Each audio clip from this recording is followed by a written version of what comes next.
واقعہ حرہ کی حقیقت کیا ہے؟ مدینے کے کچھ لوگوں نے بغاوت کی، بیعت توڑی، کسی صحابی نے ان کا ساتھ نہیں دیا، کسی صحابی نے۔ یزید نے اس بغاوت کو کچلا اور ان لوگوں کو تہ تیک کیا۔ مسجد نبی میں گھوڑے باندھنا، ان کی لید کرنا، نمازوں کا بند ہو جانا، اور 1000 عورتوں کا حاملہ ہونا، فوجیوں کا زنا کرنا، یہ سب کہانیاں ہیں مورخین نے گھڑی، لوط ابن یاجا نے گھڑی، ان لوگوں نے یہ ساری کہانیاں گھڑ کے ہماری کتابوں میں درج کر دی۔ یزید پلید کے دور میں ایک سے بڑھ کر ایک ظلم و ستم اور ناانصافیوں کے ریکارڈ قائم کیے گئے، مگر 3 ایسے افسوسناک سانے ہوئے جن کو بھلانا اور تاریخ میں گم کر دینا یہ پاسبل نہیں ہے۔ اس میں سے ایک سانحہ کربلا، دوسرا ثانیہ حرہ، اور تیسرا اس ظالم نے مکہ مکرمہ پر بھی حملہ کیا۔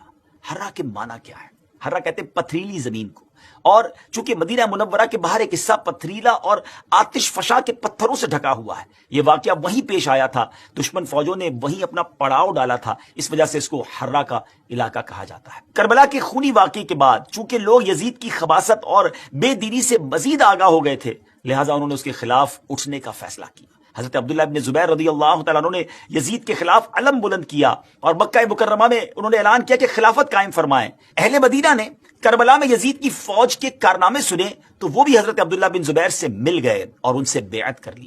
اس بات کی خبر مروان نے یزید کو بھجوائی اور یزید نے یہ خبر سن کر مسلم بن عقبہ کو 12,000 کا لشکر دے کر روانہ کیا اور اس سے کہا کہ پہلے انہیں 3 دن کی مہلت دینا، اور اگر پھر بھی یہ بیعت نہ کرے تو پھر جنگ کرنا، اور جب غاصب ہو جاؤ، جب غالب ہو جاؤ تو پھر چند دن کے لیے لشکر کے لیے مباح کر دینا۔ یہ کتنی ظلم والی بات تھی۔ مباح کر دینے کا مقصد یہ ہوتا ہے کہ پھر لشکر کے حوالے کر دینا اہل مدینہ کا، وہ جو چاہیں کریں، جس کا مال لوٹیں، جس کی بے عزتی کرنا ہو، استغفر اللہ۔ اور پھر ان ظالموں نے جو کچھ کیا۔ اس کے بعد واقعہ حرہ بھی ہوا ہے، جو واقعہ کربلا سے بھی بعض اعتبارات سے زیادہ بھیانک اور زیادہ گھناؤنا واقعہ ہے۔ بنو امیہ کی تاریخ ہے جس کو لوگ جانتے ہی نہیں۔ مدینہ کے کچھ لوگوں نے بغاوت کی اور انہوں نے اس کے خلاف فوج بھیجی، اور فوج کو جو مدینہ فتح کر لیا 3 دن کے لیے حلال کر دیا، جو چاہو کرو، یہاں جسے چاہو مارو، جسے چاہو لوٹو، جس کا گھر چاہو برباد کرو، جس عورت کو چاہو ریپ کرو، اور یہ مدینہ النبی کے اندر ہوا۔ باقی میں نے اس پمفلٹ کے اندر بھی کور کیا ہے کہ 3 اس کے سیاہ کارنامے جو بڑے بڑے ہیں نا، جو تاریخ کی کتابوں میں نہیں، بخاری مسلم کے اندر رپورٹ ہوئے ہیں۔ پہلا، خانہ کعبہ کے اوپر حملہ، عبداللہ بن زبیر کو شہید کرنے کے لیے، کامیاب تو نہیں ہوا، بعد میں وہ شہید ہوئے عبد الملک بن مروان کے دور کے اندر، لیکن یہ غلاف کعبہ کا شہید ہونا یزید ابن معاویہ کے دور کے اندر خانہ کعبے پہ حملہ کر کے اس کی حرمت کو پامال کرنا، یہ صحیح مسلم میں حدیث موجود ہے 3245 نمبر۔ دوسرا واقعہ حرہ، کیونکہ جب سیدنا حسین شہید کر دیے گئے تو اہل مدینہ نے بیعت یزید کی توڑ دی، انہوں نے کہا اب کون سا خیر باقی رہ گیا، تو اس کے ریونج میں یزید نے چڑھائی کر دی مدینے کے اوپر۔ جو یہ کہتے ہیں جی وہ یہ تاریخی باتیں ہیں جی، 600 صحابیات جو ہیں وہ نعوذ باللہ ان کے ساتھ بدکاری ہوئی اور صحابہ قتل ہوئے، مسجد نبی میں گھوڑے باندھے گئے، اس کو تو چھوڑ دیں سر، آپ انکار کریں واقعہ حرہ ہوا ہی نہیں ہے، پھر ہم آپ کو کہیں گے بخاری مسلم میں واقعہ حرہ موجود ہے، ٹھیک ہے۔ بخاری میں یہ حدیث 2601 2959 4024 4906، مسلم 3339 3319 3323 سے جو ہے ٹیٹرا 3 تک، جس میں یعنی اہل مدینہ سے ریلیٹڈ احادیث بھی موجود ہیں کہ جو اہل مدینہ کو ڈرائے گا، دھمکائے گا، اس پہ اللہ کی لعنت، اللہ کے فرشتوں کی لعنت، تمام لعنت کرنے والوں کی لعنت، جو مدینے میں بدعت جاری کرے گا اس پہ اللہ کی لعنت، اللہ کے فرشتوں کی لعنت، تمام لعنت کرنے والوں کی لعنت، اللہ تعالیٰ نہ اس کو کوئی فرض قبول کرے گا قیامت والے دن، نہ کوئی نفل قبول کرے گا۔ واقعہ حرہ کا ذکر موجود ہے، یزید نے قتل عام کیا، اور یہ واقعہ حرہ اتنا سینسٹیو واقعہ ہے کہ اس کے اوپر پردہ ڈالا نہیں جا سکتا۔ کہتے ہیں سلف کا فہم یہی وہ واقعہ ہے جس کی وجہ سے امام احمد بن حنبل نے یزید کے اوپر بڑے سخت کامنٹس کیے تھے، کیونکہ اس میں تو کئی صحابہ شہید ہوئے۔ وہی ابن جوزی کی کتاب کے اندر پوری سند کے ساتھ امام ابن جوزی نے الرد علی المتعصب العنید المانع من ذم یزید میں احمد بن حنبل کا قول نقل کیا، اور شیخ زبیر لزئی رحمہ اللہ تعالیٰ نے اسی کتاب سے حوالہ لیا ہے، بلکہ میری ویڈیو میں انہوں نے 1 to 1 مجھے پڑھ کے بھی بتایا تھا، اس وقت صرف عربی میں کتاب تھی۔ ابن جوزی نے اس کتاب میں نقل کیا ہے کہ امام اہل سنت احمد بن حنبل المتوفی 241 ہجری نے اپنے شاگرد سے فرمایا، ابن یحییٰ کو، جب اس نے یزید ابن معاویہ کے بارے میں پوچھا تو عامر بن حنبل کہنے لگے یزید وہی ہے جس نے مدینے والوں کے ساتھ وہ کرتوت کیے جو اس نے کیے. میں نے پوچھا اس نے کیا کیا؟ فرمایا اس نے مدینے کو لوٹا. میں نے پوچھا کیا ہم یزید سے کوئی حدیث لے سکتے ہیں؟ فرمایا یزید سے حدیث مت بیان کرو, اور کسی کے لیے جائز نہیں کہ وہ یزید سے کوئی ایک حدیث بھی بیان کرے.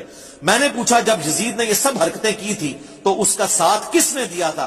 تو انہوں نے فرمایا اہل شام نے.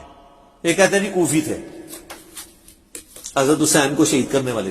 بھئی وہ کوفہ کے اگر الفاظ بخاری میں آتے ہیں کہ عبداللہ بن عمر نے کہا کہ جب ان سے مکھی اور مچھر کا مسئلہ پوچھا گیا, ان کا تم لوگ یہ بات کرتے ہو, تم نے تو حسین ابن علی کو شہید کر دیا جن کے بارے میں نے نبی علیہ السلام سے خود سنا تھا کہ حسن حسین دنیا میں میرے دو پھول ہیں. بخاری میں حدیث ہے, وہ کہتے ہیں وہ کوفیوں کو انہوں نے کہا. سر ظاہر ہے کہ کوفی انڈر کس کے تھے؟ آج اگر کوئی کہتا ہے پنجاب پولیس تو گورنمنٹ آف پاکستان کے انڈر ہے نا. یہ تو نہیں کہا جائے گا کہ پنجاب پولیس کا پرائم منسٹر سے کوئی تعلق نہیں ہے. تو کوفہ ایک صوبہ تھا شام کا, تو ڈائریکٹ عبید اللہ ابن زیاد کو گورنر کس نے لگایا ہوا تھا؟ یزید ابن معاویہ نے. کہتے ہیں وہ پتہ ہی نہیں چلا جی, وہ بس مار دیا, بعد میں یزید بہت پچھتایا. اچھا جی پچھتایا, پھر اس نے عبید کو قتل کروا دیا قصاصاً, اس کو گورنری سے ہٹا دیا؟ نہیں. اور یہ تو بخاری کے اندر ہے. یہ تیسرا سیاہ کارنامہ جو قتل حسین والا ہے, کربلا کا ذکر کہتے ہیں جی بتائیں تو یہ بخاری کے اندر 3748 نمبر حدیث جس میں حسین علیہ السلام برأس الحسین امام بخاری نے لکھا ہے, جو انہوں نے عربی میں رکھا اور اردو سے ترجمے سے ہی نکال دیا. اسلام 360 میں بھی عربی میں لکھا ہے حسین علیہ السلام, اردو میں رضی اللہ عنہ کر دیا.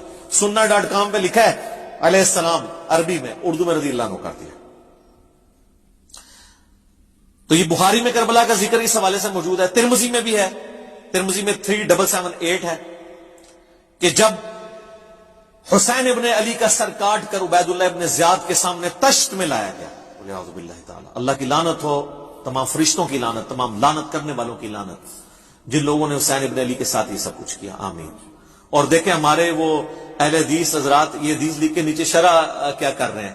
اس حدیث کے الفاظ سنیں کیا ہیں کہ جی جب سر کاٹ کے رکھا گیا تو وہ چھڑی سے قریدنے لگا, تو انس ابن مالک وہاں تھے. انہوں نے کہا جب اس نے حسن میں کوئی بات کی تو انس ابن مالک نے کہا کہ حسین ابن علی سب سے زیادہ نبی علیہ السلام کے ہم شکل تھے. اور اس میں الفاظ ہے کہ اس وقت حسین کی داڑھی اور سر کے بالوں میں وسما کی بوٹی سے رنگا ہوا تھا, کالے رنگ سے. ظاہر حضور علیہ السلام کی بھی داڑھی وفات تک کالی رہی ہے, تو حضرت حسین کی تو نہیں رہی, وہ رنگتے تھے. اس کی شرح اہل حدیث نے نیچے کی ہے کہ یہ وسما ایک بوٹی ہے جو بالکل کالا تو نہیں کرتی, ڈارک براؤن کرتی ہے. حالانکہ یہ بھی غلط لکھا ہے, وہ کالا کرتی ہے.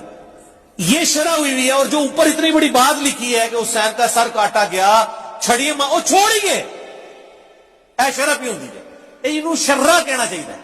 تاہی تو اڑے اللہ نے سانو چھڑ دیتا ہے نا. سامو اے شرح ہو رہی ہے اس حدیث دی. اچھا جی, یہ جو حدیث ہے نا جی بخاری کی, اس میں کربلا کا ذکر ہو گیا. اسی طریقے سے بخاری میں اور مسلم میں ایک حدیث ہے کہ جب امام سجاد جو ہے, امام زین العابدین شام سے واپس آئے مدینہ شریف, تو مسور بن مخرمہ کہتے ہیں میں ان کی خدمت میں حاضر ہوا اور کہا کہ آپ کے پاس جو رسول اللہ کی تلوار ہے جو نبی علیہ السلام کے بعد حضرت علی کے پاس آئی, پھر مولا حسن کے پاس, پھر حسین علیہ السلام کے پاس, کربلا میں حضرت حسین وہ تلوار پکڑے ہوئے تھے, تو یہ تلوار آپ مجھے دے دیں, مجھے شک ہے کہ یہ لوگ آپ سے چھین لیں گے. کون؟ بریلوی دیوبندی اہل حدیث شیعہ بنو امیہ. میں اپنی جان سے بڑھ کے اس کی حفاظت کروں گا. بل وہ امام زین العابدین نے ان کو نہیں دیا. تو اس میں تو یہ یعنی ذکر موجود ہے. کہتے ہیں ذکر کدھر ہے؟ یہ 3 سیاہ کارنامے